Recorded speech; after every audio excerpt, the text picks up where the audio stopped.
자, 이번 시간은 이제 부동산법 첫 번째 주제, 국토계획법이라는 법을 가지고 설명을 드리겠습니다.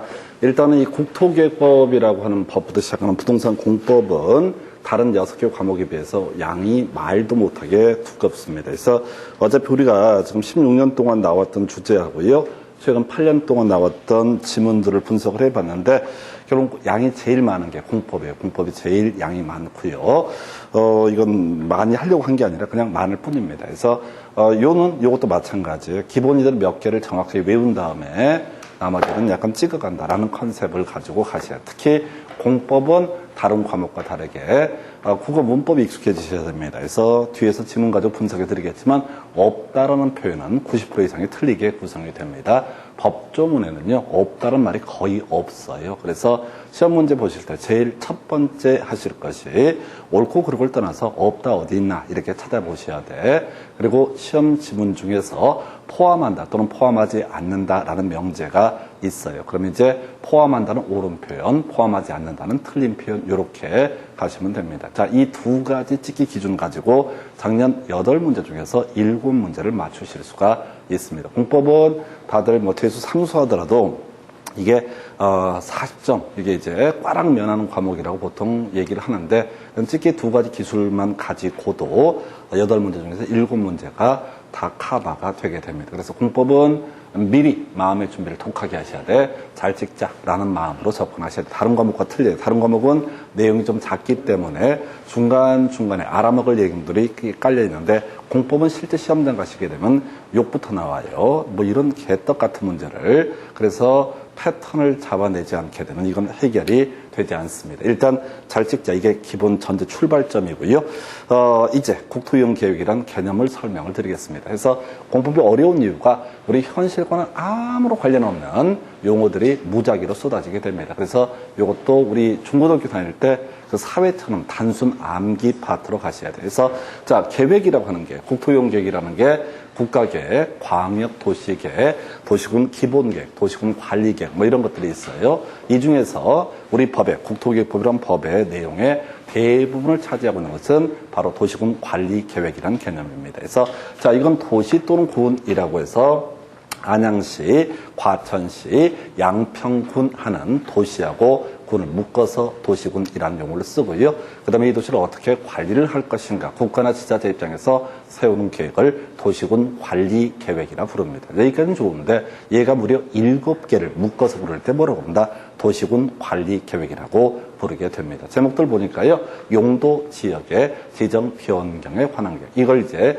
7글자로 부르면 뭐라고 한다? 도시군 관리 계획. 용도 지구의 지정 변경에 관한 계획. 이걸 7글자로 뭐라고 한다? 도시군 관리 계획. 용도 구역의 지정 변경에 관한 계획. 요게 이제 보통 규제 강화시킨다 이런 의미를 뉘앙스를 가지고 있는데 나중에 제일 작은 게 이게 5개가 나오게 돼요. 그래서 이것도 도시군 관리 계획, 기반 시설 또는 기반 시설의 설치, 정비, 계량에 관한 계획 이런 것을 우리가 도시군 관리 계획, 지구 단위 계획이라고 하는 것을 도시군 관리 계획, 그 외 도시 개발 사업에 관한 계획, 정비 사업에 관한 계획 이런 것을 달리 표현하면 뭐가 된다? 도시군 관리 계획이다. 이렇게 뼈대를 잡아. 이게 어려울 수밖에 없는 게 이게 이제 각 주제별로 거의 1시간에서 각 주제별로 30분짜리 또 나중에 도시 개발 사업이나 정비 사업은 한 3시간 설명드려야 될 주제 제목만 따는 거예요. 그래서 이렇게 7개를 묶어서 부를 때 도시군 관리 계획이라는 용어를 쓰게 됩니다. 그래서 자, 이 중에서요, 이 도시군 관리 계획 중에서 용도지역이 가장 중심이 돼요. 그래서 토지가 있으면은 자, 21개 중에 하나의 등급을 매기는 개념 용도 지역이라고 하는 것이 있고요. 나머지 관리 계획은 있을 수도 있고 없을 수도 있습니다. 그래서 토지가 있으면 무조건 존재하는 게 뭐가 된다?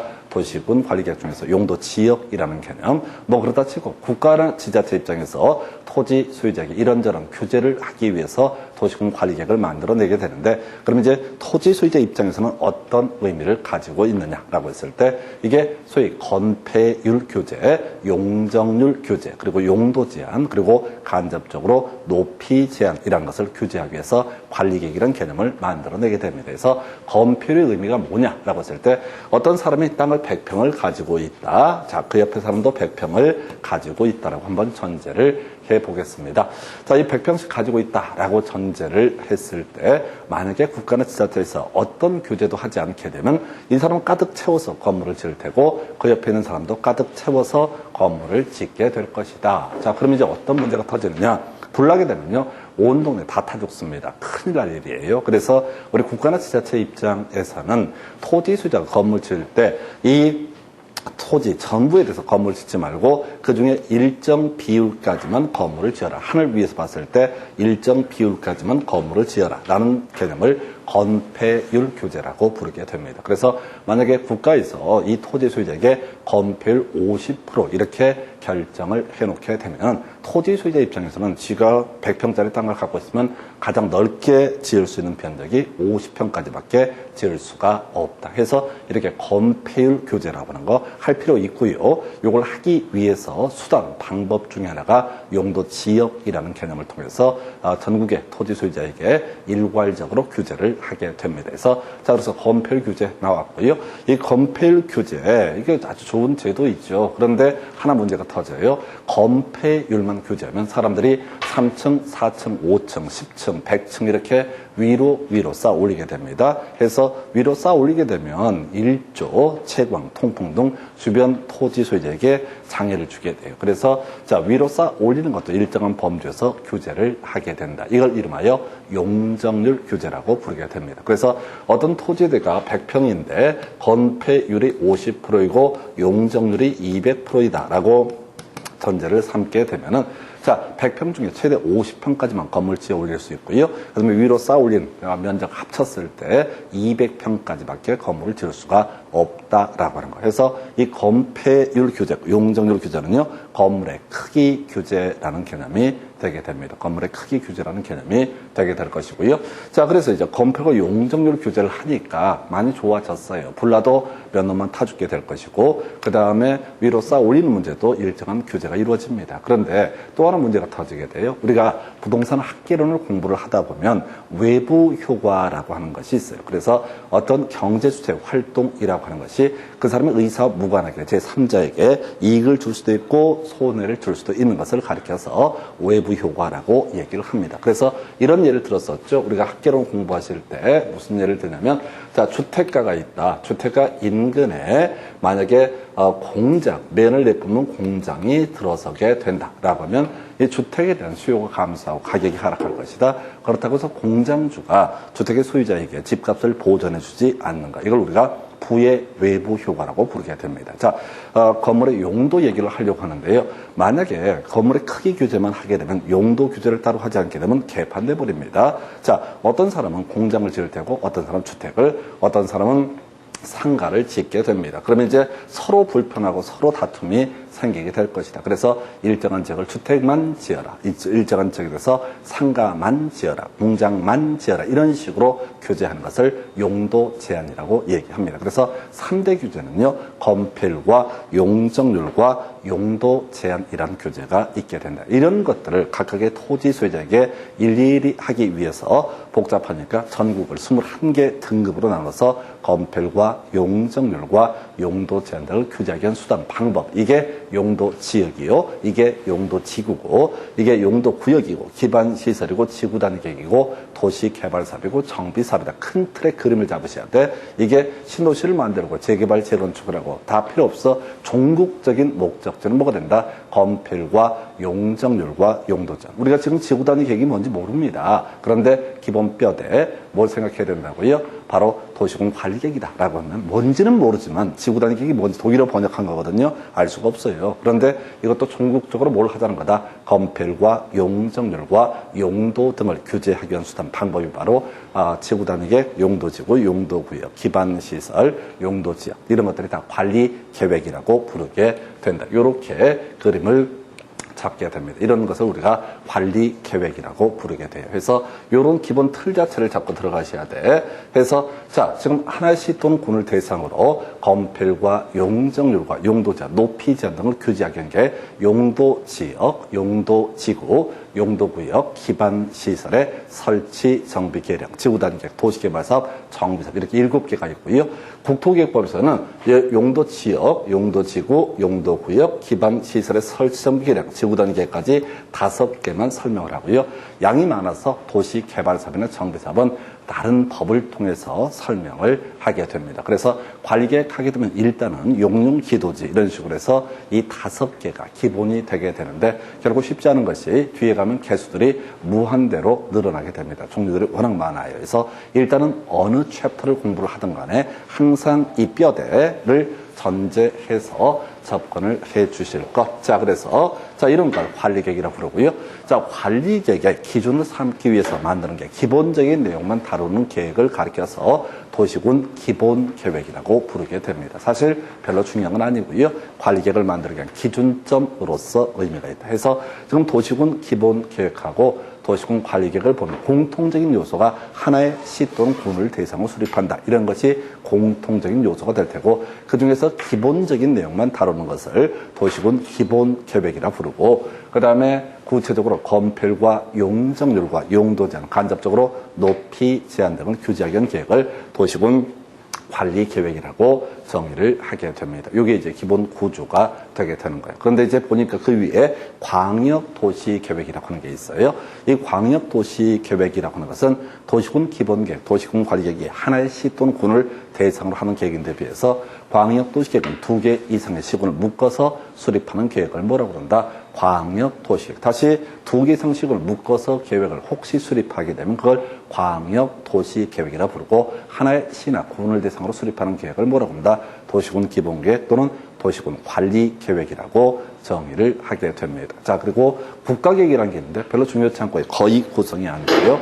이건 국토교통부 장관이 하나의 시 또는 군을 대상으로 수립하는 일정한 계획을 뭐라고 한다? 국가계획. 그래서 지금 우리가 기억해 주실 것은 순서 기억하셔야 돼. 제일 위에 국가계획이 있고요. 그 다음에 광역도시계획이 있고요. 그 다음에 기본계획, 그 다음에 관리계획. 이 순서라고 하는 거. 해서 밑에 있는 계획을 수립할 때는 위에 있는 계획에 적합하게 부합되게 수립을 해야 됩니다. 답은 안 되는데 시험 지문에 깔아주는 지문 중에 하나가 바로 체계라고 하는 것이 깔아주게 됩니다. 그래서 자, 일단은 요 순서 보셔야 되겠고요. 그래서 전체 그림을 굳이 문장으로 분석하면 이런 식이야. 광역도시계획이라고 하는 거. 자, 그 위에 있던 계획이 국가계획이라는 개념이고요. 광역도시계획과 국가계획이 충돌하면 당연히 국가계획을 우선하여 적용을 하게 된다. 한편 광역도시계획이 있다는 전제가 쌓이게 되면 도시군 기본계획이나 도시군 관리계획이라고 하는 거 이런 광역도시계획에 부합되게 수립을 해야 된다. 이렇게 그림을 잡게 됩니다. 해서 도시군 기본계획, 도시군 관리계획과 광역도시계획의 내용이 다를 때는 광역도시계획의 내용이 우선하게 된다. 두 번째 주제, 도시군 기본계획을 가지고 보게 되면 국가계획과 도시군 기본계획이 충돌하면 상위계획인 국가계획을 우선하여 적용을 하게 된다. 또 광역도시계획과 도시군 기본계획이 충돌하면 상위계획인 광역도시계획의 내용이 우선하게 된다. 한편 이 도시군 기본계획 밑에 있는 계획이 관리계획이거든요. 그래서 이 도시군 기본계획이라고 하는 것은 도시군 관리계획이라는 것의 수립의 기준점이 되게 된다. 뭐 이런 식의 내용이에요. 그다음에 이제 관리계획을 중심으로 보게 되면 관리계획이 국가계획과 다르면 당연히 국가계획을 우선하여 적용을 한다. 관리계획이 자 광역도시계획, 도시기본계획과 다를 때는 당연히 광역도시계획이라든가 도시군 기본계획을 우선하여 적용한다. 즉 관리계획은 광역도시계획 그리고 도시군 기본계획에 부합되게 수립을 해야 된다. 이런 식으로 되어 있고요. 19회니까 벌써 11년 전인가 나왔던 문제. 자, 도시군 관리계획 겁나 길어요. 읽다가 죽습니다. 그래서 외울 게 함께 입안할 수 있다. 그래서 이건 거의 출제 요즘엔 안 되는데 자, 이건 이런 논리 구조예요. 지금 순서가 여기서 중요한 계획이 뭐냐면 도시군 관리계획, 이게 중요한 계획이야. 나머지는 사실은 있을 수도 있고 없는 경우도 비일비재합니다. 그래서 가장 중심이 되는 계획은 뭐가 될 것이고 관리계획이 되게 될 것이고 이것의 기준점을 삼기 위해서 기본계획을 이것의 기준점을 또 삼기 위해서 광역도시계획을 수립을 하게 될 것이다. 근데 아까 말씀드릴 때 기본계획 광역도시계획은 없는 경우도 대단히 많습니다. 근데 위에 적합하게 수립하래. 그럼 어떻게 해야 돼? 먼저 광역도시계획 만들고 그 다음 기본계획 만들고 그 다음 관리계획 만들고 그럼 몇십 년 걸려요. 그래서 자 중요한 계획인 이 관리계획을 입안을 함에 있어서 필요하다고 인정하게 되면 광역도시계 도시기본계획과 도시군 기본계획과 함께 입안할 수 있다. 왜 이렇게 뭐라고요? 함께 입안할 수 있다. 그래서 별용도 없습니다. 별용도 없는데 겁나 길게 뽑다 보니까 지난번 19회 시험에서 함께 입안할 수 없다. 이런 식으로 틀리게 출제가 됐던 바가 있습니다. 그래서 가장 기초가 되는 게 순서예요. 순서. 머릿속으로 순서 외우고 들어가야 돼. 국가계획, 광역도시계획, 도시군 기본계획, 도시군 관리계획이라고 하는 거 책에 잡아주시는 게 지문 1개짜리 되겠습니다. 그래서 최근에 지문 중에서 좀 나중에 이슈를 살펴볼 텐데 일단 기본 틀 자체를 잡고 가셔야 돼. 자, 그래서 이게 바로 국토용계획의 체계고요. 잡다한 얘기 묶어서 한번 가볼까요?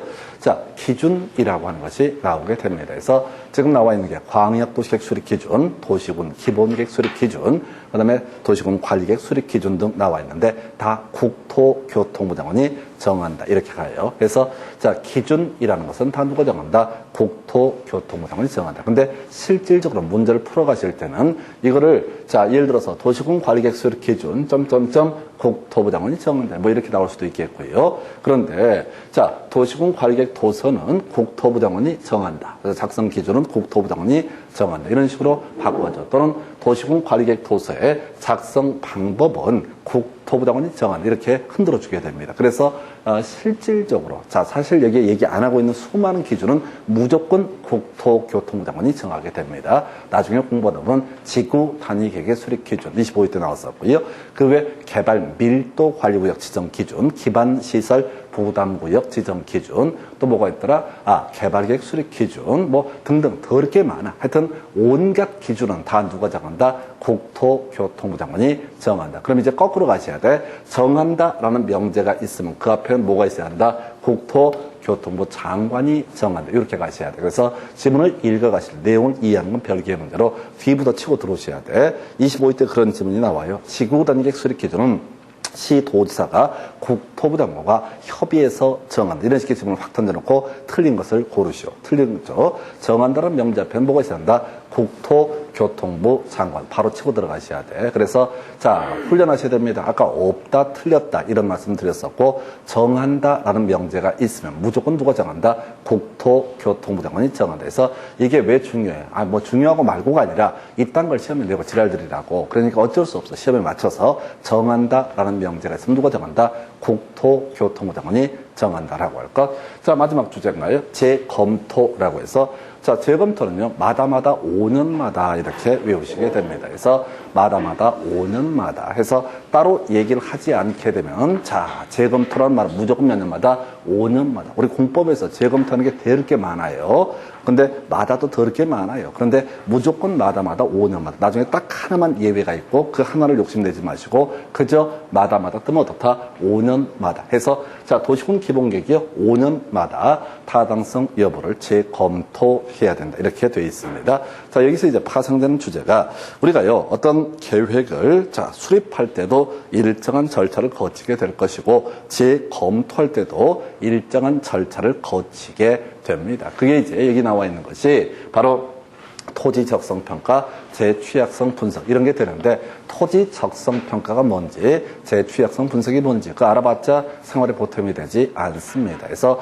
계획을 수립하고 재검토할 때 이게 똑바로 돼 있나 이런 것을 확인하는 거 이게 바로 재검토 조항인데 만약에 최근 5년 사이에 이미 토지 적성 평가나 재취약성 분석이라는 절차를 거쳤다면 한 번은 어떻게 할 수 있다? 생략할 수 있다. 그래서 토지 적성 평가 최근 5년 사이에 이루어져 있으면 어떻다? 이 절차 실시하지 아니할 수 있다. 해서 27회 때 이 5년이라고 하는 괄호넣기 문제 5년마다 재검토할 때 5년을 괄호넣기 문제로 구성해서 괄호 안에 들어간 것을 올바르게 연결하시오. 이렇게 가면 돼서 요좀 이따 다시 한번 지적을 해드릴 텐데 자, 원래 토지 적성 평가나 환경성 검토라고 하는 것은 제대로 하려면 몇 년씩 걸립니다. 그래서 최근에 한번 했으면 어떻게 할 수 있다? 생략할 수 있다. 예를 들어 볼까요? 자, 어떤 사람이 지금 이제 어떤 도시에서 2015년도에 기본 계획을 수립을 했습니다. 자, 그러면 2015년도에 기본계획 수립했으면 이때 분명히 뭘 했을 것이다. 토지 적성 평가 또는 환경성 검토라고 하는 것을 했을 것이다 라고 전제가 깔리는 거예요. 그래서 지금 2020년도가 돼서 다시 자 이것을 재검토를 하고자 합니다. 그러면 원래 수립할 때 일정한 절차를 거친다는 얘기는 재검토할 때도 동일한 절차를 다 거쳐야 할 것인데 이거 너무 시간 많이 걸리니까 한 번 어떻게 할 수 있다. 최근 5년 사이에 토지 적성 평가나 환경성 검토가 이루어졌다라고 하면 다 절차 생략할 수 있다라고 하는 구조 나머지 다 똑같습니다. 그래서 최근 5년 사이 조금 이따 관리계획 할 때도 설명드릴 텐데 이게 27회 때 출제가 됐으면 기본계획 파트에서 출제가 됐으면 관리계획 파트에서 뒤에 보시겠지만 28회 때 관련 문제가 구성이 되게 됩니다. 해서 자 기본계획도 5년마다 재검토고요. 관리계획도 마다마다 5년마다 재검토를 한다라고 이렇게 선언을 하고 있습니다. 자 그러면 이제 이때 재검토할 때 앞에서 공부할 때 관리계획은 광역도시계획, 기본계획, 국가계획 등에 부합되게 수립을 해야 된다. 그런데 이 시장군수라고 하는 자가 재검토를 하거든요. 시장군수가 재검토를 하게 될 것인데 만약에 시장군수가 이를 개판으로 해, 즉 광역도시계획, 도시군 기본계획 등에 부합하지 않게 자 재검토해서 대충 밀어붙인다라고 했을 때 도지사는요, 그 밑에는 따까리 시장군수에게 조정을 요구할 수 있다. 외우셔야 돼. 문장 겁나 깁니다. 자, 도지사는 도시군 관리계획이 광역도시계획 그리고 도시군 기본계획에 부합하지 아니하다고 판단하는 경우, 자, 시장군수에게 기한을 정해서 그 조정을 요구할 수 있다. 그럼 외울 때 어떻게 외운다고요? 도지사 조정을 요구할 수 있다. 이렇게 바로 치고 들어가십니다. 그래서 이게 루틴의 문제고, 제가 이제 자료에다가 색깔을 입혀놓고 한 이유가 이걸 절대 텍스트를 다 읽어서는 답이 안 나와요. 외웠던 것조차도 텍스트 읽다 보면 작살납니다. 그래서 항상 패턴이 뭐라고요? 주어, 수로 끊어가는 지혜가 필요합니다. 그래서 도지사 어떻다 조정을 요구할 수 있다. 일단 외우고 보시는 거야. 그래서 28회 때 좀 이따 지문 가지고 분석해 드릴 텐데 도지사, 국토부장관에게 조정을 요구할 수 있다. 틀린 것을 고르시오. 답을 구성을 하게 됩니다. 대단히 까다로운 지문이에요. 근데 이 텍스트 길고 복잡한 걸 읽으시게 되면 꼬여버립니다. 뭔 내용인지 모르기 때문에 꼬여버려요. 그래서 자 주어서로 끊어서 가는 지혜가 필요합니다. 그래서 도지사 조정을 요구할 수 있다라고 하는 거. 자, 이 파트는 사실은 많은 출제는 이루어지지 않는데 전체 그림 때문에 설명을 드렸고요. 여러분 자료 4페이지부터 핵심 지문 몇 개 체크를 해 보도록 하겠습니다. 해서 4페이지 핵심 지문을 보시게 되면 첫 번째라고 하는 거.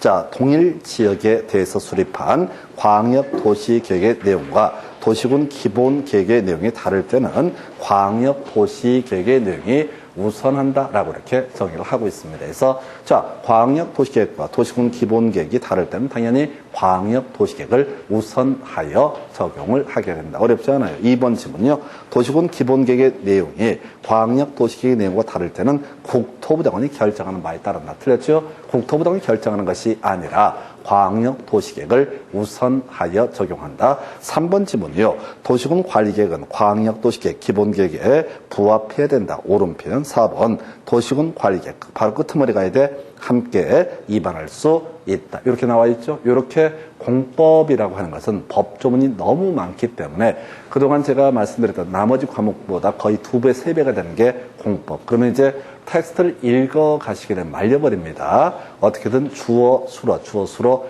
끊어서 읽는 훈련들이 필요해요. 이렇게 해도 이렇게 제일 힘든 과목이 공법이에요. 민법은 막말로 책이라도 있고 스토리라도 있지 공법은 책에 스토리가 없어요. 그리고 법조문상 논리가 안 맞는 게 부지기수입니다. 실전법이다 보니까 이게 공무원들만 알면 되는 법이거든요. 그러다 보니까 앞뒤가 안 맞아. 앞뒤가 안 맞다고 해서 누가 시비를 걸지 않아. 민법 같은 경우는 앞뒤가 안 맞으면 민간인, 사인 간의 관리 관계를 규율하기 때문에 난리가 나버려요. 소송이 붙고 복잡한 과정이 생기는데 공법이라는 것은 끄떡하면 법 개정하고요. 끄떡하면 수정하고요. 그러다 보니까 일부씩을 수정하니까 앞하고 뒤가 같은 법조문 내에서도 체계가 맞지 않습니다. 자, 부지기수에 한두 한두 개가 아니에요. 그래서 공법은 다른 과목과 다르게 논리 체계로 접근하게 되면 막 개판 욕 나옵니다. 왜? 앞뒤가 안 맞는 말이 계속 나오니까 그게 법 개정하는 과정, 처음엔 체계가 맞았어요. 근데 일부씩을 뜯어 고치다 보니까 앞뒤가 안 맞는 경우도 있다. 그래서 어찌됐든 계속 체계 잡는 거하고요. 주어, 수로 끊어가는 지혜 필요하겠고, 오른쪽에 5페이지에 시장 군수 10년마다 재검토라고 해서 틀렸죠. 그래서 도시군 관리계획 몇 년마다 5년마다 재검토. 자, 그리고 하나 더 패턴 잡아내셔야 되죠. 우리가 시험 보실 때 지문 중에 이렇게 10년마다 이딴 거 나오게 되면 일단 패스. 숫자는 기본적으로 답이 되지 않습니다. 숫자를 물어보고 싶으면 어떻게 출제하냐면 괄호 넣기 문제로 기억, 니은에 알맞은 것을 연결하시오. 이런 식으로 출제가 이루어지게 됩니다. 그래서 자, 공법에서 숫자를 다 배제하게 되면 1년에 40문제 중에 한 문제 정도 틀리시게 됩니다. 숫자가 답이 되는 게 1년에 한 문제. 근데 그걸 다 제거해버리면 삼지선다형으로 문제를 풀어가실 수가 있습니다. 그래서 아무리 우리가 숫자를 외운다라고 하더라도 헷갈리는 것도 있어요. 헷갈리는 것도 있기 때문에 어차피 시험장 가시면 점수가 나와요. 점수가 나오려면 찍어야 돼요. 실력 없으니까 그냥 찍으시면 됩니다. 실력으로 돌파 못 하십니다. 이거는 제가 학원 강의 공법만 가지고 한 4년 연구하니까 아침 저녁 강의하니까 그때쯤 이게 소화가 돼요. 이게 제일 힘들어요. 그래서 하여튼 요 정도까지가 계획의 체계라는 개념 하나 보셨고요. 바로 이어서 광역도시계획까지 보고 가도록 하겠습니다. 자, 광역도시계획 다시 그림 잡아내셔야 됩니다. 중심축이 뭐라고 그랬어요? 관리계획이다. 관리계획은 용도지역이라는 개념, 용도지구라는 개념, 용도구역, 기반시설의 설치, 정비, 계량, 지구 단위계획 뭐 이런 것들을 가리켜서 묶어서 부를 때 뭐라고 합니다? 도시군 관리계획이다. 이렇게 얘기를 합니다. 그러면 용도지역이라는 거 21개, 나중에 21개라는 숫자를 보게 될 텐데 이 21개 중에 하나에 든 걸 왜 매기느냐라고 했을 때 그때 뭐라고요? 뭘 하기 위해서 건필과 용적률과 용도전, 간접적으로 높이 등을 규제하기 위해서 뭘 만든다? 용도지역이라고 하는 것을 만들어낸 개념입니다. 그럼 용도지구는 뭐냐? 이 용도지역에 따라 규제되는 이것들을 변화를 주기 위해서 추가적으로 지정하는 개념이 뭐가 된다? 용도지구. 그래서 용도지구는 사실은요, 토지마다 항상 존재하는 게 아니라 있을 수도 있고 없을 수 있습니다. 용도구역은요, 기존의 용도지역이나 용도구역에 따른 규제 변화를 줄 필요가 있을 때 추가적으로 규제할 필요가 있을 때 또 지정하는 게 뭐가 된다? 용도구역이라고 부릅니다. 기반시설의 설치정비랑 똑같은 구조예요. 기존의 용도지역에 따른 규제 변화를 줄 필요가 있을 때 기반시설의 설치정비 계획에 관한 사항을 결정합니다. 그 다음에 이제 지구단위 계획은 왜 하는 겁니까? 기존의 용도지역에 따른 규제 또 변화를 줄 필요가 있을 때 이때 하는 것이 뭐가 된다? 지구단위 계획이다. 그래서 이 용도지역, 용도지구, 용도구역 이 얘기는 지역지구제라고 해서 자, 미국에서 만들어진 개념이고요. 지구단위 계획이라고 하는 것은 독일에서 만들어진 개념입니다. 그래서 사실은 이 용도지역, 용도지구, 기반시설, 자, 요구하고 지구단위 계획이 나중에 구조가 똑같이 세팅이 되어 있습니다. 그래서 하여튼 우리나라는 특징이 뭐냐면 외국에서 좋은 법제도가 있다. 그러면 그걸 그대로 남겨두지 않습니다. 무조건 가져와 버립니다. 그래서 우리나라처럼 법적으로 거의 퍼펙트한 나라가 진짜 드물어요. 하여튼 외국에 좋은 거 있으면 절대로 그걸 용서하지 않습니다. 제일 우리가 획기적인 권리 중에 하나가 환경권이라고 하는 권리, 기본권이라는 게 있습니다. 우리 헌법 35조에서 규정하고 있는데 환경권을 규정한 나라는 거의 없습니다. 그런데 우리 국민들은 환경권이라는 기본권도 인정을 받습니다. 우리 학자들이 겁나 부지런하고요. 딴 나라에 있는 거 하여튼 좋은 거 있으면 결코 용서하지 않아요. 바로 갖다 써버려요. 그린벨트, 이 용도구역의 일종이 되는데 영국 제도입니다. 보니까 좋아 보이거든. 좋아 보여. 그럼 어떻게? 가져오면 되는 거야. 지구단위 계획, 독일 제도입니다. 가져오면 돼. 가져오면 돼. 그래서 하여튼 공부할 때는 좀 짜증나. 왜? 같은 내용이 막 중복이 되니까 아, 이 새끼들 이걸로 할 수 있는데 왜 이걸 하고 지랄이야, 복잡하게. 하여튼 사연 있는데 구조가 다 똑같다고. 독일이나 미국이나 뭐 영국이나 어차피 사람 사는 모양은 똑같고 규제 내용도 어차피 똑같을 수밖에 없어요. 그런데 우리 법 체계는 그렇게 좀 독특하게 외국에 수많은 제도가 나와 있고요.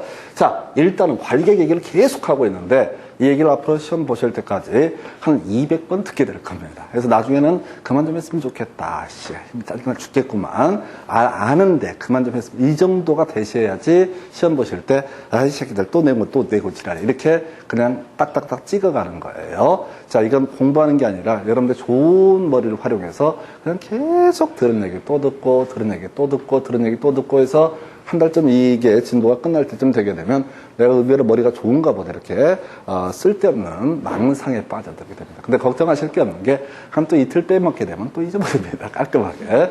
그럼 이제 그때 또 좌절하죠. 네, 그럼 그렇지. 그리고 예전에는 안 그랬었는데 요즘에 나이 먹으니까 이렇게 힘든 것 같아 라고 말씀을 하시는데요. 아니고요. 예전에도 그랬고요. 나이 드셔도 똑같습니다. 이게 뭔 얘기냐면은 이 내용 자체가 우리가 그 입시할 때는 양이 작아요.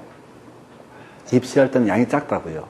고등학교 1학년부터 3학년까지 공부할 내용 다 합친 거하고요. 이 중개사하고 보면 제가 보기엔 중개사 쪽이 한 5배 이상 양이 많아요. 그러니까 양 자체가 너무 많기 때문에 나이가 드셔서 문제가 되는 게 아니라 양이 너무 많기 때문에 작살나는 거예요. 뭐 미성년자들, 고등학생들이 시험 보면 잘 볼 것 같아요. 개뿔. 걔들은 아예 한 2페이지 가다가 나가 떨어져요. 힘들어가지고. 그래서 하여튼 그렇다 치고 지금 체계, 자, 관리계획 기준점이 되는 게 뭐가 된다? 도시군 기본계획. 기본계획 기준점이 되는 게 뭐가 된다? 광역 도시계획. 이것의 기준점이 되는 게 뭐가 된다? 국가계획이라고 해서 그냥 눈으로 계속 익혀두시는 거야. 그래서 이제 광역 도시계획을 공부를 하게 될 텐데 얘는 미리 말씀드렸는데 있을 수도 있고 없을 수도 있습니다. 체계상 제일 앞에 공부를 하기는 하는데 실질적으로 거의 없어요. 대한민국의 광역도시는 딱 한 건인가 밖에 수립된 사례가 없습니다. 해서 자, 일단 스토리 가야 되죠. 도시군 기본계획, 도시군 관리계획은 하나의 시 또는 군을 대상으로 하는 계획이다. 이게 기본 틀이었고 2개 이상의 시군을 묶어서 계획을 수립하게 되면 그걸 뭐라고 한다? 광역도시계획이라고 하는 거. 혹시 내가 살고 있는 도시에 광역도시계획 수립되어 있으면 시장이나 군수는 그 광역도시계획 부합되게 어떻다? 기본계획, 관리계획을 수립을 해야 된다. 그래서 광역도시계획을 논하려면요. 사실은 뭐가 전제가 돼야 되냐면 2개 이상의 도시를 묶어주는 거, 광역 계획권의 지정이라고 하는 것이 전제가 돼야 됩니다. 다시요. 자, 도시군 기본계획 관리계획은요, 따로 사정 없어도 그냥 수립하면 됩니다. 어차피 자신의 관할 구역이라는 개념이 있기 때문에. 그런데 광역도시계획이라는 것은 전제가 뭐라고요? 2개 이상 시군이 묶여져 있어야 돼요. 이 묶어주는 것을 가리켜서 광역계획권이라 부릅니다. 광역시랑 하면 관련 없어. 예를 들어서 경기도지사가 어떻게 할 수 있다? 안양과 과천을 묶어서 어떻게 발전을 좀 시켜봐야겠다라고 계획을 혹시 세우면 그걸 뭐라고 한다? 광역계획권이라 부른다. 근데 과천하고 서초구를 묶어서 혹시 발전을 시켜보자라고 계획을 세우면 그걸 광역계획권 지정, 그건 논리체계상 국토부 장관이 광역계획권을 지정을 하게 됩니다. 그래서 광역계획권 지정은 2개 시군을 관할하는 사람이 누구냐가 포인트가 되는 거예요. 그래서 둘 다 같은 하나의 도다. 그럼 누가? 도지사가 광역계획권을 지정을 할 테고요. 2개 이상 시도에 걸쳐서 만약에 광역계획권을 지정한다라고 한다면 그때는 전국을 관할하는 2개 이상 시도를 관할하는 누가? 국토교통부 장관이 광역계획권을 지정을 하게 된다. 행정구역 체계 간단하게 설명을 드리도록 합니다. 그래서 자, 국토부 장관이 우리 공법에서는 주요 이슈, 중앙정부를 상징하게 됩니다. 여기는요, 서울특별시 같은 특별시, 인천광역시 같은 광역시, 그러면 경기도, 충청남도는 도라는 행정구역이 있게 됩니다. 이쪽 라인을 묶어서 부를 때 시도지사라는 표현을 쓰게 됩니다. 그래서 특별시장, 광역시장, 도지사를 총칭하여 부를 때 시도지사라는 용어를 쓰게 됩니다. 한편 특별시 밑에 구 있고요. 광역시 밑에 구하고 뭐 중요한 건 아닌데 군도 있을 수가 있고요. 도 밑에는 뭐가 있다? 시하고 군이라는 행정구역이 있게 됩니다. 자, 그래서 이쪽 라인을 묶어서 부를 때 시군구라고 부르게 됩니다. 자, 안양시 동안구, 안양시 만안구, 이건 소위 자치구간이라고 구가 아닙니다. 그래서 이건 구가 아니고 소위 이제 행정부에 불과한데 별 의미는 없고요. 하여튼 또 그렇다고 시험에 뭐 시군구청장이 누구냐 이런 거 시험에 안 나오니까 그냥 행정구역 체계 시군구청장, 시도지사, 국토부 장관 이런 식으로 가는 거예요. 2개 이상 시군을 묶어주는 사람 누가 될 수 있다고요? 도지사가 될 수가 있다. 안양하고 과천을 묶어주는 거, 안양과 군포를 묶어주는 거 누가 도지사, 경기도지사가 묶어줄 수 있다. 그런데 과천시하고요 서울특별시 일부인 서초구를 묶어주는 것은 누구죠? 경기도지사가 할 수가 없죠. 이건 자기 관할을 넘어서니까. 이때는 누가 국토교통부 장관이 광역계획권 지정한다. 얘기 다 끝났어요. 해서 가보겠습니다. 자, 광역도시계획을 논하려면 먼저 광역계획권이라는 것이 전제가 돼야 된다. 해서 자, 겁나 기네요. 국토교통부 장관. 자, 끝머리 가서 광역계획권 지정할 수 있다. 뭐 끝났습니다. 그래서 이건 굳이 해석을 하면 2개 이상 시도에 걸쳐 있는 경우를 상정을 하는 겁니다. 해서 일단 뼈대를 잡으셔야 돼. 자, 외워야 된다고요. 광역계획권 지정은 누가 한다? 국토교통부 장관 광역계획권 지정할 수 있다. 중간에 구질구질한 얘기 쫓아가시면 안 돼. 그냥 국토부 장관 광역계획권 지정할 수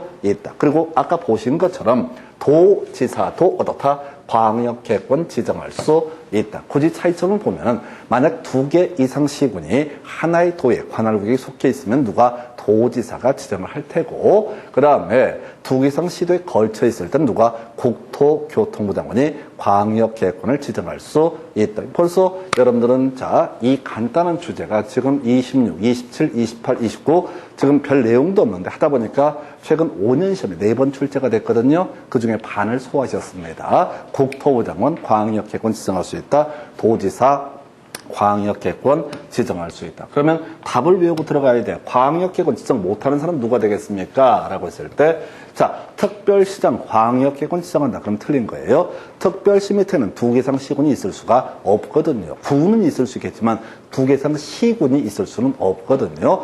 광역시장 광역계획권 지정할 수 있다? 없다? 없다. 얘 밑에는 2개 이상 시군이 있을 수가 없기 때문에. 그래서 자, 이게 기본 구조. 그러면 이제 시험 문제 구성할 때 좀 이따 분석해 드릴 텐데, 광역계획권 지정, 국토부 장관 도지사 이렇게 외우셨단 말이에요. 그럼 틀리게 구성하려면, 자, 특별시장이 광역계획권 지정한다. 특히 많이 나오는 게 광역시장이 광역계획권을 지정한다. 그러니까 느낌상 공부 안 하게 되면 광역시장, 광역 비슷한 느낌을 주거든. 그거 물어보는 거야. 그래서 광역시장이 광역계획권을 지정할 수 있다. 그러면 틀린 표현이 되게 됩니다. 그리고 제일 응용 들어가는 문제가 시도지사가 광역계획권을 지정할 수 있다. 그건 말이 안 돼요. 왜? 시도지사 안에는 특별시장 또는 광역시장이라는 개념까지 내재가 돼 있기 때문에 이 지문은 어떻다? 틀렸다라고 하는 거. 해서 외울 게 뭐라고요? 광역계획권 지정권자는 그 자리에 뭐만 들어가야 돼? 국토부 장관 그리고 도지사만 어떻다? 광역계획권 지정할 수 있다.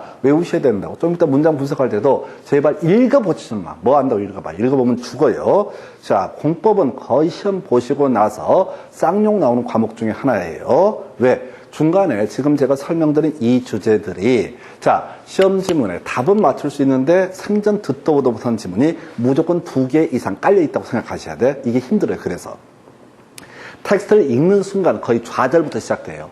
너무 힘드니까. 생전 듣도 보도 못한 말로 도배가 되니까. 그래서 그냥 답만 체크하는 거예요. 그래서 광역계획권 지정 누가 한다? 국토부 장관, 도지사. 그래서 일단 문제 거의 다 풀었어요. 자, 그럼 이제 남아있는 주제를 볼까요? 광역계획권을 왜 지정했습니까? 라고 했을 때 광역도시계획을 수립하기 위해서 지정을 했던 겁니다. 그래서 이 2개 상식을 묶어주는 것 자체가 목적이 아니라 이것의 장기 발전 방향을 제시하는 게 광역계획권의 장기 발전 방향을 제시하는 계획인 광역도시계획 수립하기 위해서 광역계획권 지정했습니다. 그럼 경우에서 볼까요?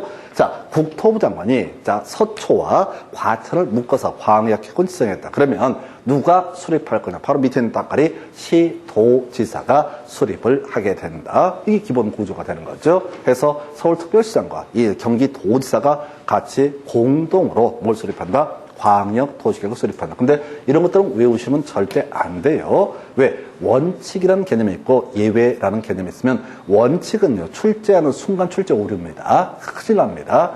원칙은 출제하는 순간 출제 오류예요. 제가 그런 예를 들잖아요. 자, 예쁜 여자. 여자는 예쁘다라는 명제가 있다 하십시다. 근데 별로 안 예쁜 여자도 가끔 있다. 라는 2개의 명제가 존재한다고 했을 때 여자는 예쁘다. 이런 식으로 명제를 하면 이건 출제 오류예요. 왜? 원칙적으로 맞을 수도 있겠지만 예외를 포섭하지 못하기 때문에 그런 것들은 출제 아예 안 합니다.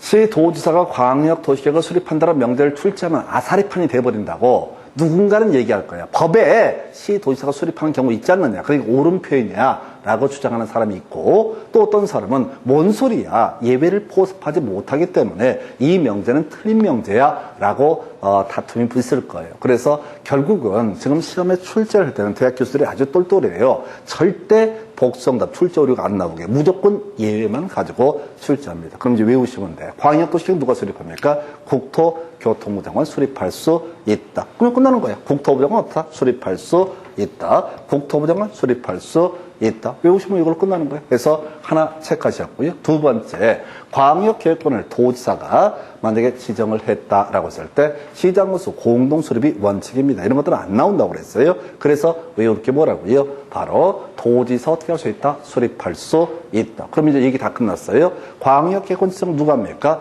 국토교통부 장관 또는 도지사. 틀리게 내려면 뭐라고? 시도지사, 광역시장, 특별시장 지정한 데서 틀리게 뽑아요. 두 번째, 수립권자 누굽니까? 국토부 장관 또는 도지사가 어떻게 할 수 있다? 수립할 수 있다라고 돼 있어. 그러면 시험에 시도지사, 시장으로서 내면 출제 오류니까 아예 안 내. 그러면 얘는 틀리게 출제를 하면 어떻게 되는 줄 아세요?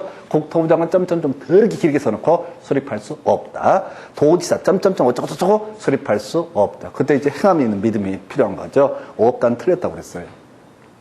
시험 지문 중에 없다는 틀렸다고요. 이건 완전 국어 싸움이야. 법 싸움이 아니라 국어 싸움이에요. 출제위원들 생각해 보세요. 이거 원칙 빼고 예 빼고 이렇게 복수정답 다 피해가려고 하면 낼 만한 지문 자체가 없어요. 그러니까 내는 테크닉 자체가 길게 뽑아줄 때 끝에 말이 길게 써놓고 점점점 국토부 장관 수립할 수 없다. 도지사 수립할 수 없다. 이딴 식으로 장난을 쳐요. 모르겠어요. 올해는 시험에 뭐가 나올는지. 이게 이 주제가 나올지 안 나올지도 우리는 알 수가 없습니다. 혹시 그런 느낌이 오게 되면 제가 따로 말씀을 드릴게요. 그때는 번호까지 말씀을 드릴 거야. 4, 3, 2, 1, 5 이렇게 문제집 봤다는 얘기거든. 그래서 그런 일은 없어요. 여러분 삶에. 차라리 로또 번호 맞추는 게 빠르지. 요거는 패턴으로 가세요. 패턴으로. 해서 외울 거 다 끝내버리고요. 일단 그동안 시험 문제 16년 동안 나왔던 출제 포인트 최대 이렇게 갑니다. 광역도시계획이란 광역계획권의 장기 발전 방향. 요걸 가지고 아주 오래전에 20회 때 광역시의 장기 발전 방향. 이렇게 해서 틀리게 한번 출제가 됐고요. 광역시가 아니죠. 두 개 이상씩을 묶어놓은 거. 그건 광역시가 절대 될 수가 없습니다. 두 번째, 국토부 장관 도지사 광역계획권 지정할 수 있다라고 하는 거. 세 번째, 바로 국토부 장관 도지사 광역도시계획 수립할 수 있다. 자, 요걸 끝났어요. 지금까지 16년간에 나왔던 문제는 요렇게만 알고 있으면 답 고른데 아무런 지장이 없습니다. 좀 더 분석해 드릴 거예요. 선생님 아마 놀라실 거예요. 이거 학원을 너무 빨리 온 것 같다. 이런 느낌도 들 거예요. 대신 이게 저처럼 거의 숙달이 되셔야 돼요. 그래서 광역도시계획에 관한 설명이 돼 있을 때 읽어보지 말고 수립 누가 하는지, 지정 누가 하는지를 찾아서 체크를 하셔야 돼요. 그러면 답을 맞출 수 있어요. 근데 중간에 온갖 구질구질한 얘기를 막 던져놓게 됩니다. 예를 들어서 한번 볼까요? 국토부 장관이 광역계획권 지정할 때 절차적으로 중앙도시계획위원회 심의를 거쳐서라고 돼 있죠. 해서 국토부 장관, 제가 누군지 아세요? 모르시구나. 김현미 장관. 요즘에 이제 그 국회의원 선거 때문에 방송 나오니까 그래도 알지. 몰라. 그렇다 치고 국토부 장관이 광역계획권이 뭔지 알까요? 그건 확실히 몰라. 왜냐면 국토부 장관이 하는 사무가 수백 개, 수천 개라고.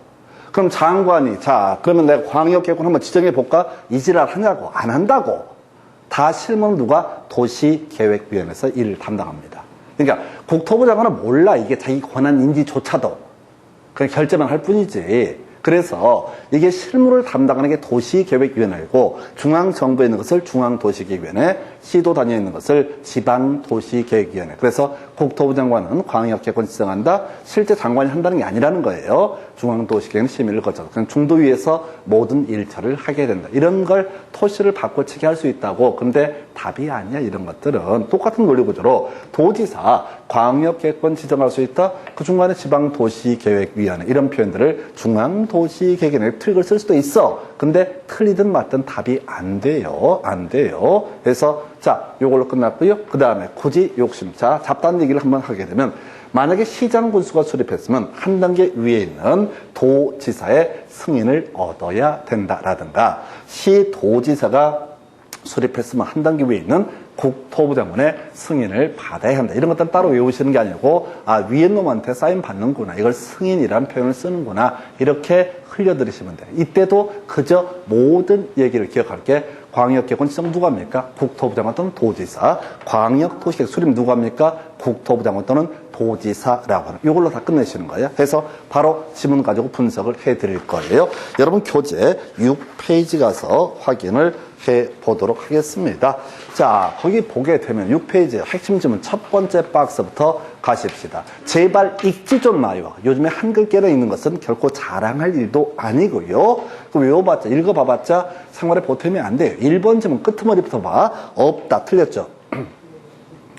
없다, 틀렸죠? 학원 다니기 싫어져. 이게 별것도 없어, 그냥. 이 읽지 말라고. 포인트 안 되니까. 없다, 틀렸다고. 확률상 90%야. 그럼 어떻게 해야 돼? 없다는 무조건 틀린 거야. 내가 이런 걸 연구했다고. 몇 년 동안에. 아니, 이거 읽어서는 죽는다니까요. 머릿속에 시험장 가가지고요. 이런 듣도 보도 못한 이상한 얘기를 읽게 되면 작살난다고요. 왜? 중간에 모를 얘기가 부지기수거든. 그러면 뇌는 완전히 이제 멘붕, 안드로메다 가버립니다. 뒤졌다. 내년에 한 번 더 해야지. 뭘 하긴 더 해. 똑같이. 외워지지 않아요. 해서 제발 부탁하는데 우리 합격하셔야 됩니다. 그래 제가 먹고 살아요. 곧 아마 신문에 제가 나올 거예요. 엽기 또라이로 이렇게. 조금 더 이제 성공하면 세상에 이런 일이 나갈 거야. 하여튼간에 요는 없다 틀렸다로 가신다고. 자, 지문 한번 읽어볼게요. 광역계획권 인접한 둘 이상의 특별시 의 관할구역 단위로 지정을 해야 되고 관할구역 일부만을 광역계획권에 포함시킬 수는 없다 해서 아까 우리가 서울시 전역을 포함시킬 게 아니라 서울시 서초구하고요. 그 다음에 경기도 전역이 아니라 과천시 일부를 묶을 수 있다. 이런 얘기해서 전부가 될 수도 있고 일부가 될 수도 있다. 근데 없다니까 틀렸고요. 2번 질문 국토부 장관 끄트머리 지정할 수 있다. 맞죠? 아예 자세히 읽지 마시고요. 국토부 장관 어디다? 지정할 수 있다. 중간에 전부 또는 일부 이런 표현 들어가고요. 옳은 표현. 3번 국토부 장관 끄트머리 지방도시계획위원회 심의를 거쳐야 한다. 틀렸죠? 국토부 장관 중앙도시계획위원회 심의라고 그랬었죠? 중앙정부에 있는 도시계획위원회를 중앙도시계획위원회, 시도 단위에 있는 것을 지방도시계획위원회라고요. 근데 답이 안 돼요. 답이 안 돼요. 자, 그 다음에 4번 지문 국토부 장관은 뒤에 중앙도시계획위원회 심의를 거쳐야 한다. 옳게 표현하고 있죠? 읽지 마세요. 읽어봐봤자 기억 못하십니다. 기억 못하는 것들은 해봤자 아무런 의미가 없어요. 그 다음에 5번 광역계획권은 광역시장이 지정할 수 있다 해서 틀렸죠. 이거 어렵다고. 국토부 장관 도지사만 어떻다 지정할 수 있다. 그 틀리게 해서 답을 뽑았다고요. 국토부 장관 도지사만 어떻다 지정할 수 있다. 근데 광역시장. 그럼 이 대신에 장난칠 게 뭐가 되겠어? 시도지사 지정할 수 있다. 그거 틀렸다고. 그래서 그 6번 질문 보니까요. 광역계획권이 둘 이상의 시도의 관할구에 걸쳐 있는 경우 관할 시도지사가 공동으로 광역계획권을 지정한다. 틀렸죠? 누가 지정한다고 그랬어요? 지정한다 앞에는 국토부 장관 또는 도지사 이렇게 갔잖아요. 그죠?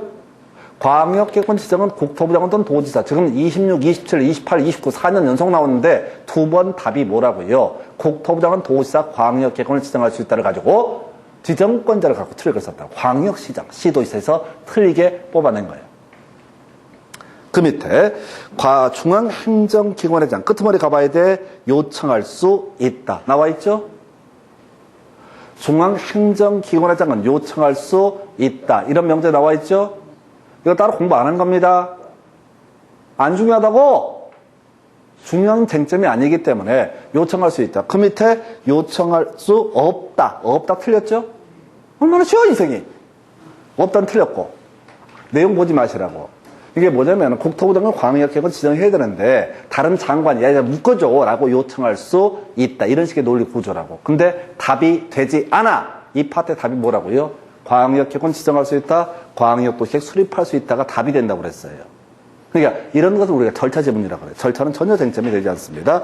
그래서 자 여러분 교재 이제 7페이지 가서 핵심 지문 가볼까요? 자 국가계획 관련해서 광역도시계획 수립이 필요한 경우 수립권자는 국토부 장관이다. 해서 자 수립권자는 누가 된다? 국토교통부 장관이다. 자 굳이 살 붙여볼까요? 자 광역계획권 국토부 장관이 지정합니다. 그런데 자 지금 시도지사 수립하는 게 원칙인데 자 국토부 장관은 국가계획 관련하면 어떻다? 자 수립할 수 있다. 또 일정한 경우에 어떻다? 수립할 수 있다. 이걸 내용을 외우시는 게 아니라고. 그저 수립권자는 누가 된다? 국토부 장관 또는 뭐가 들어가야 돼? 도지사. 그러면 혹시 국토부 장관 자리에 도지사 넣으면 어떡합니까? 아, 그런 생각 좀 하지 말라고! 대충 낸다고, 대충. 아, 출제인들 귀찮다고요. 출제인이라고 생각해봐. 이걸 어떻게 해서 꼬아갖고 얘들을 엿먹여야지? 그거 없어. 출제 안 해보셨죠? 전 출제해봤거든요. 2번 공식 시험을 출제해봤는데 출제위원의 마음은 딱 한 가지예요. 시험 끝나고 나서 수험생들이 어떤 새끼가 출제했어 이 얘기만 안 들으면 돼. 그러니까 너무 난이도를 높이거나 너무 유치하게 변별력이 없어지면 그게 문제가 되는 거예요. 아니 누가 붙으면 떨어지는 나라 뭔 상관이야. 그러니까 함정을 파지 않아요. 그냥 루틴대로 낸다고. 자 2번 지문요. 국토부 장관 끄트머리 봐봐봐 수립할 수 없다 나와 있죠. 수립할 수 있다죠. 학원 괜히 다니시는 거예요. 책만 살 걸 그랬어. 수립할 수 있다죠? 그러니까 출제위원들이 중간 토시를 받고 책에서 어렵게 되는 게 아니라 수립할 수 있다 없다 이 싸움을 붙인다고. 시험은 대단히 유치하게 돼요. 근데 수험생들이 이걸 분석을 안 하고 그냥 마구잡이로 막 외우려고 하다 보니까 대중 없이 공부를 하는 거예요. 그래서 2번 틀렸죠. 3번 도지사 끄트머리 수립할 수 있다 나와 있죠? 네, 맞아요. 그 다음에 4번 도지사가 끄트머리 수립할 수 있다는데 가볼까요? 도지사 볼 것도 없다. 수립할 수 있다 맞나요? 거 봐요. 얘기 끝나잖아요. 중간에 사연들이 계속 바뀝니다. 미리 말씀드리는데 도지사가 수립하는 케이스가 이렇게 몇 개가 있다고. 예를 들어서 시장구소가 요청하는 경우 3년의 승인층이 없는 경우 시장구소가 요청하는 도지사 점점 이렇게 된다고. 그러니까 출제위원은 지난번에 냈던 주제 중간을 바꿔치기 하는 거예요. 그 대신 항상 문제 포인트는 뭐라고요? 국토부 장관 수립할 수 있다. 도지사 수립할 수 있다. 국토부 장관 광역계획권 지정할 수 있다. 도지사 광역계획권 지정할 수 있다. 딱 이걸로 모든 문제를 풀어가는 거예요. 그래서 문제를 풀어가실 때 미리 광역도시계획 파트에서는 최소한 인류가 문제를 만들고 나서 이 4개면 뒤지게 우려먹었다. 그게 거의 구구단처럼 나와야 돼요. 문제를 읽어서 푸는 게 아니라 루틴 자체가 정형화되어 있고 출제위원들 입장에서는 자 도지사 시장구소가 요청하는 경우 수립할 수 있게 한번 시험에 나오잖아요. 그럼 그 다음 문제 구성할 때는 도지사 광역계획권 지정한 날부터 시장구소가 3년의 승인청을 하지 않는 경우 단독으로 수립할 수 있다. 예시를 바꾼다고. 그러면 수험생 입장에서는 디테일한 부분을 쫓아가시다가 다친다고. 그냥 단순하게 도지사 수립할 수 있다. 국토부 장관 수립할 수 있다. 도지사 지정할 수 있다. 국토부 장관 지정할 수 있다. 이게 끝이라고. 제가 26회 때 이 문제가 나와서 이런 식으로 설명을 드려. 그럼 사람들이 또 생각해. 혹시 딴 거 나오면 어떡하냐고. 아, 그럼 뭐 점집에 가야지. 그건 점집에 가야지. 그러니까 주어진 데이터를 계속 분석을 하는 거예요. 사람들이 다 다른 문제로 생각한다. 아니요, 문제 항상 똑같아요. 다만 딱 확실한 한 가지. 이게 나올지 안 나올지 모른다는 거. 그게 나올지 안 나올지 그걸 제가 말씀을 못 드리는 거지. 나온다면 최소한 이틀 안에서 계속 움직이게 됩니다. 그래서 자 패턴 광역계획권 지정 누가? 국토부 장관 도지사. 광역도시계획 수립 누가 한다? 국토부 장관 또는 도지사가 수립을 하게 된다. 이렇게 간단하게 가실 주제가 되겠습니다. 자 그리고 여러분 교재 이제 8페이지 가서 지문 몇 개만 체크를 해볼게요. 자 1번 지문요. 제일 위에 박스 국토부 장관 시도지사 시장군수. 자, 미리 공청회와 주민과 관계 전문가 등으로부터 의견을 들어야 한다라고 되어 있죠. 중요해요, 안 중요해요? 안 중요해. 이런 것들은 의견을 듣거나 말거나 지들이 알아서 하겠지. 이렇게 가신다고. 법적 쟁점이 없다고요. 절차에 관한 지문. 2번 지문, 광역도시계획 수립하려면 광역도시계획 수립권자 공청회 열어야 된다. 3번 시장 군수, 자 광역도시계획 변경을 하면 공청회를 열어야 된다. 4번 지문 시도시장 시장 군수 광역도시계획을 변경하려면 시도 시군 의회와 관계 시장 군수의 의견을 들어야 된다. 5번 국토부 장관이 조정 신청을 받아서 중도의 심의를 거쳐야 한다 해서 일단 1번부터 4번까지는 의견을 들어야 된다 등등등은 영향가 없는 얘기고, 거기 5번 지문은 국토부 장관 나오면 뒤에 뭐 나와야 돼? 중앙도시계획에 책임만 물어보는 겁니다. 의미가 없어요. 그 다음에 자, 두 번째 박스 시장군수 도지사의 승인을 받아야 한다. 2번 시장군수 국토부 장관의 승인을 받아야 한다. 틀렸죠?